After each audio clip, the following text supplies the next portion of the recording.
Most people think quitting sugar is just about losing weight. But what if I told you the biggest changes don't happen in your body at all? They happen in your brain. Give me 21 days without sugar, and I'll show you how your mood, focus, cravings, and even your sense of control over food completely transform. When people think about sugar, they usually think about calories, weight gain, maybe even diabetes. But the real story starts much higher up in the brain. Sugar doesn't just sit in your bloodstream or store itself on your waistline. It infiltrates the reward system, the very circuitry designed to keep us alive by making food, social connection, and pleasure feel good. This system runs on dopamine, the brain's currency of reward. And sugar is a master at hijacking it. Every time you take a sip of soda or bite into a cookie, your brain releases a burst of dopamine in the nucleus accumbens, the brain's pleasure center. That dopamine signal tells you, this is good, do it again. At first, it feels innocent, a sweet treat after lunch, dessert at night. But the brain doesn't treat sugar like any other nutrient. Unlike protein or fat, which satisfy hunger and then taper off, sugar pushes the reward button again and again.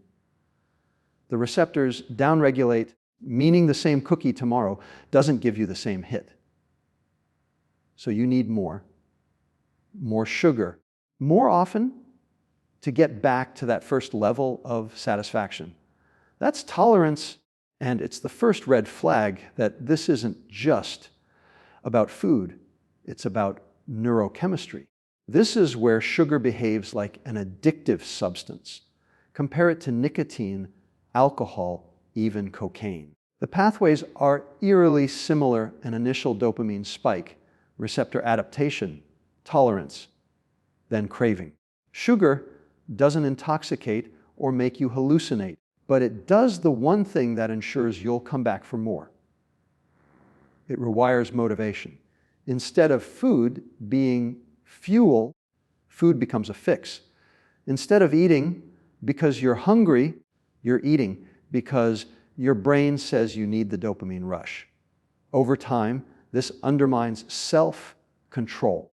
The prefrontal cortex, the brain's decision-making region, gets weaker the more it has to wrestle with these cravings. That's why you can tell yourself, no more sweets today, and then find yourself reaching for them an hour later. Now, this is not a moral failing. It's not that people are weak or lack willpower. It's that sugar has exploited a loophole in brain biology. The system designed to keep us alive has been opted to keep us hooked. That's why even people who eat healthy but consume hidden sugars and sauces, cereals, or so-called energy bars still struggle with cravings and fatigue. It's not about knowing what's healthy.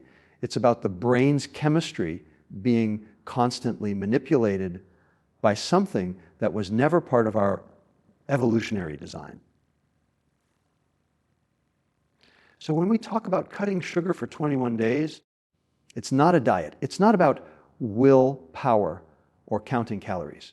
It's about stepping back from a substance that has been altering your brain's reward circuitry.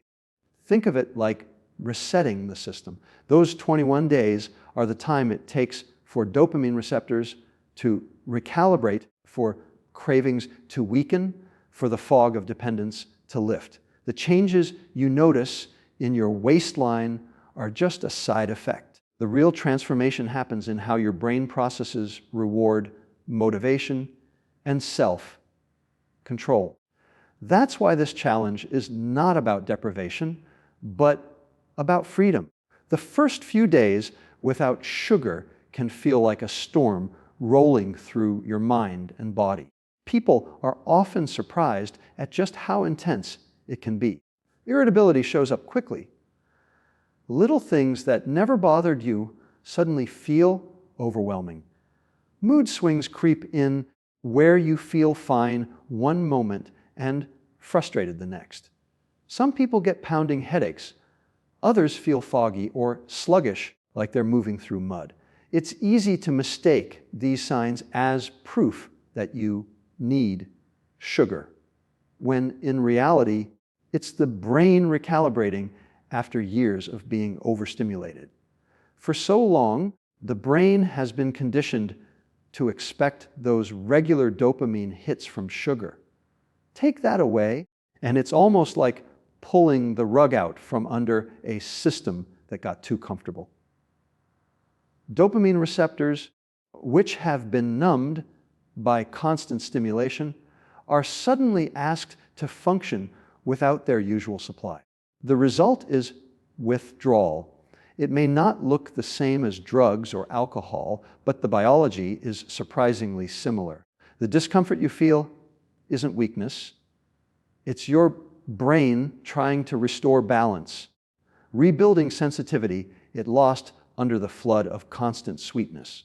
Blood sugar plays its role too. When you've been eating sugar regularly, your body gets used to the rapid spikes and crashes. Your pancreas has been pumping out insulin to keep up, and your brain has been riding the roller coaster. Take away that sugar, and at first, the dips feel sharper. You might feel shaky, tired, or cranky because your brain has been depending on a quick fix rather than steady fuel. Over time, insulin sensitivity improves and those crashes ease, but in the first 3 to 5 days, they feel louder, more dramatic, almost like alarms going off demanding you go back to the old way. The gut-brain axis adds another layer to the struggle. Your gut bacteria have been thriving on sugar, and some of those microbes don't go quietly when they're starved of it. They send signals through the vagus nerve, influencing cravings, amplifying discomfort, even pushing mood swings. That's why you may feel a mix of physical and emotional unrest during this short window. The brain and gut are negotiating new terms, and it takes a little time for the healthier microbes to regain dominance. What's crucial to understand is that this is temporary. These first few days are not the new normal. They are the turbulence before the calm. Just as a smoker feels restless when they first quit or a coffee drinker battles headaches without caffeine, the body is readjusting its chemistry. Once dopamine receptors start to regain sensitivity, once blood sugar begins to stabilize, and once the gut microbiome shifts, the storm passes. On the other side of these first 5 days, energy becomes steadier, focus returns, and cravings lose their grip. The discomfort is not a sign that you're failing. It's proof that the healing process is underway. By the end of the first week, something begins to shift, almost quietly at first. The sharp edge of those cravings dulls a little. That relentless voice in your head demanding something sweet starts to lose volume. You may still think about sugar, but it's less like a scream and more like a whisper you can ignore. The reason is that the dopamine roller coaster is flattening out. Your brain is no longer stuck in the cycle of spikes and crashes, and your reward pathways are slowly adjusting back to normal sensitivity. It's like turning down the volume on a blaring stereo that's been blasting nonstop. Suddenly, you realize you can hear yourself think again. At the same time, energy begins to stabilize in ways that feel almost foreign if you've been living on sugar swings. When your body runs on sugar, it's like running a car on fumes, constant stops and starts, never steady. But as insulin sensitivity begins to improve, your cells take up glucose more efficiently and the need for quick fixes diminishes. Instead of crashing mid, afternoon, or feeling jittery after a meal, you find your energy stretches out more evenly through the day. This is one of the first clear signs that your metabolism is no longer being jerked around by sugar. Brain fog, which can feel like walking around with a heavy cloud over your head, also begins to lift. The reason is straightforward. High sugar consumption inflames the brain and interferes with how neurons communicate. When you cut it out, that inflammation starts to subside and connections fire more cleanly. You may notice you can focus longer, remember small details more easily, or follow conversations without zoning out. It's like cleaning a dirty windshield. You didn't realize how clouded it was until you see the world more clearly. A simple example makes it easier to picture. Think of your brain like a busy office. When sugar is in control, it's as if the phones are ringing nonstop, the lights are flickering, and half the computers are frozen. No one can work properly and chaos builds. But after a week without sugar, the noise quiets down. The lights stay steady, the systems reboot, and suddenly the office starts running smoothly again. That's what's happening inside your head. Not just less chaos, but more order, more clarity, more control. This stage feels like a turning point. It's the moment people realize that life without sugar isn't just bearable, it's better. The cravings that once dictated choices are weaker.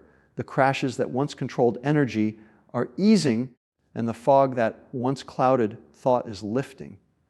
It's not yet the full transformation, but it's the first real glimpse of freedom. Somewhere between day 10 and 2 weeks, the changes start to feel less like survival and more like renewal. The brain, no longer dependent on sugar's artificial highs, begins to rediscover its own rhythm. The reward circuits that once lit up only in response to sweet, concentrated hits are now recalibrating. Instead of being hijacked, they return to their original purpose, rewarding the simple, natural things that were always meant to bring satisfaction. A good night's sleep feels more restorative. A walk outside delivers a quiet sense of calm. Even conversations feel more engaging because your attention isn't split between the present moment and the constant background hum of cravings. This happens because neurotransmitters are regaining balance. For so long, sugar has pushed dopamine into overdrive, leaving serotonin, the neurotransmitter responsible for mood stability and contentment, overshadowed. When dopamine spikes constantly, serotonin signaling becomes dysregulated, which explains why high sugar diets are linked to anxiety, irritability, and even depression. Take away the sugar, and over time, serotonin finds its footing again. The mood swings of the early withdrawal phase begin to fade. Instead of sharp peaks and crashes, there's a steadier emotional baseline, something closer to calm. It's not a euphoric high, but a grounded stability, and that's what the brain was designed to operate on. The science of this is simple but powerful. Sugar interferes with the brain's ability to regulate tryptophan, the amino acid that gets converted into serotonin. When sugar intake drops, the body becomes more efficient at producing serotonin naturally. This doesn't mean you suddenly walk around in bliss, but it does mean that the emotional turbulence begins to even out. Stress feels a little easier to manage. Irritation doesn't flare quite as quickly. Even sleep quality improves because serotonin is also a building block for melatonin, the hormone that governs your sleep-wake cycle. You can feel these changes in subtle ways. Maybe you laugh more easily at a joke. Maybe you notice You don't dread social interactions the way you used to. A workout leaves you with genuine satisfaction instead of just fatigue.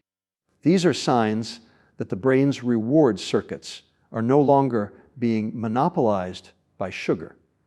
The natural pleasures of life, muted for so long, begin to shine through again.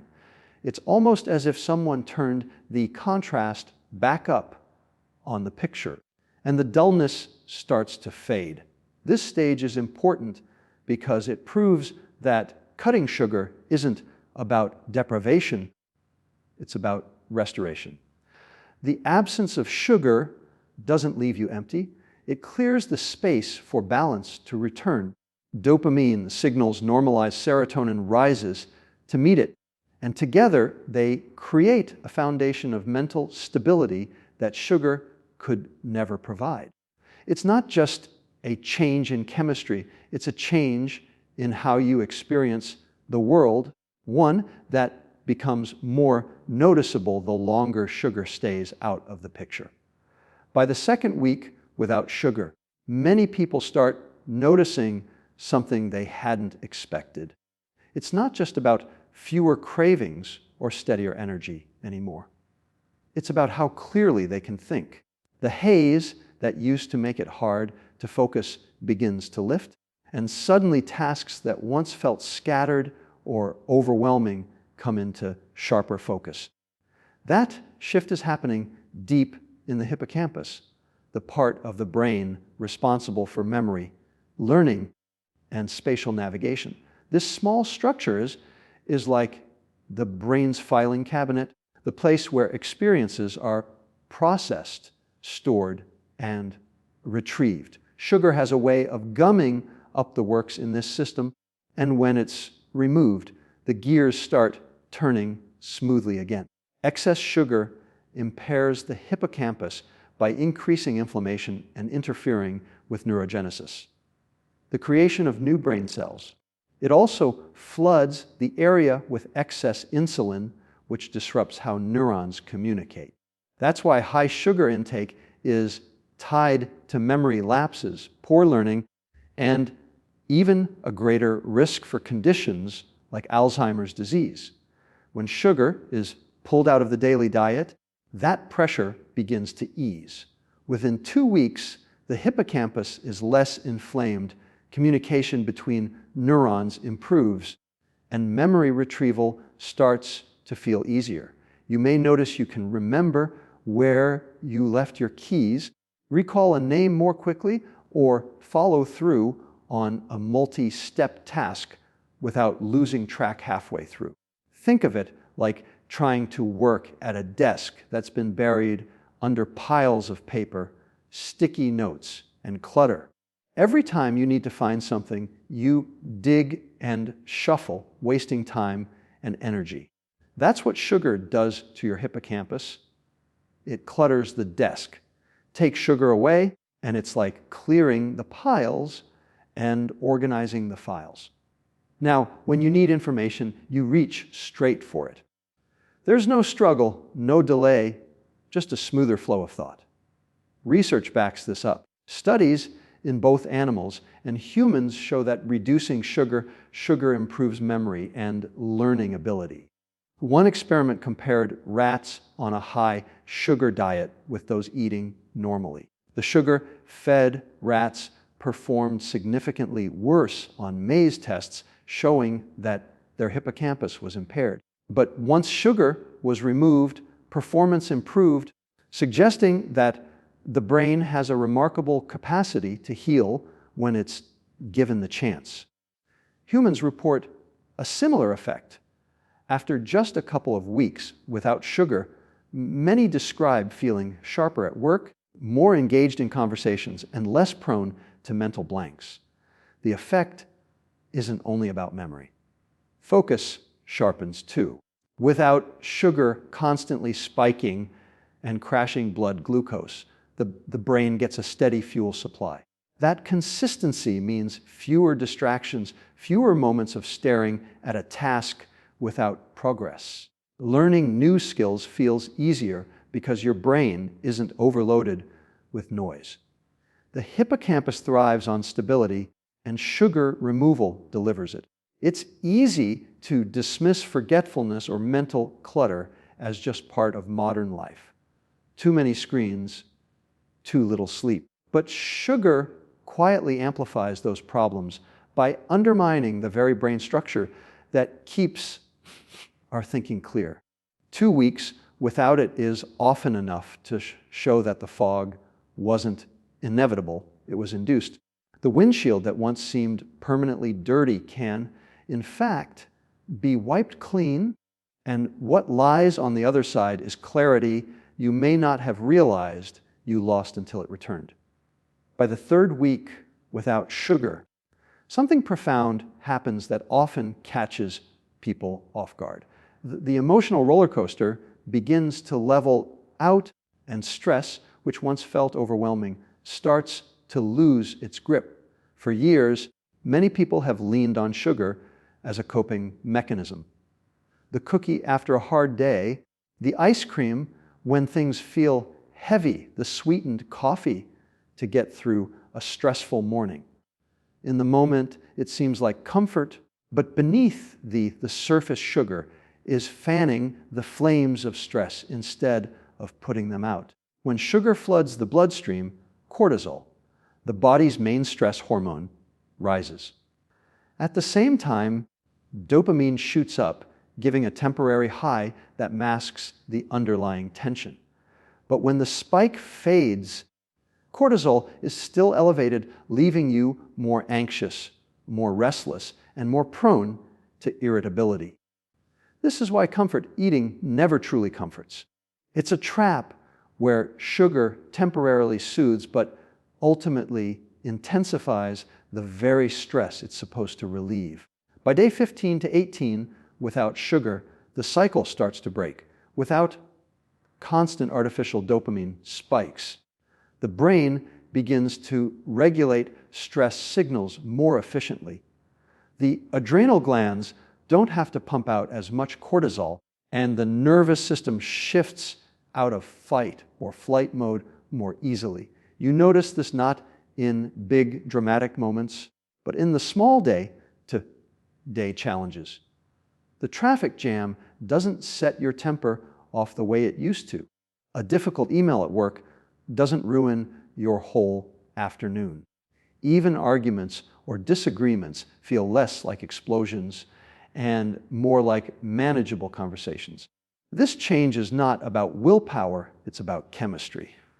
When sugar is absent, the prefrontal cortex, the part of the brain that handles judgment and impulse control, has more strength to keep emotions in check.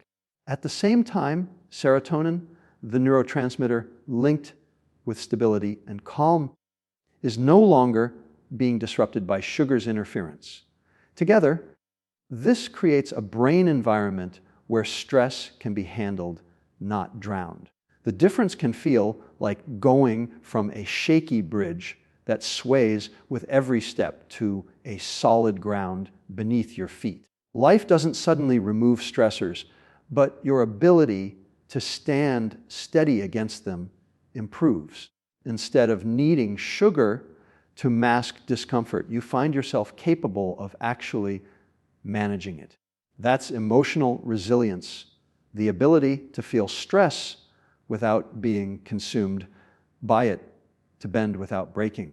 And it emerges not by adding something new, but by taking away the very substance that kept the stress cycle alive. By this stage, many people realize that sugar was never their comfort.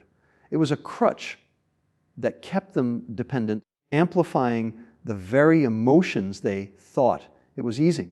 Removing it doesn't leave them vulnerable.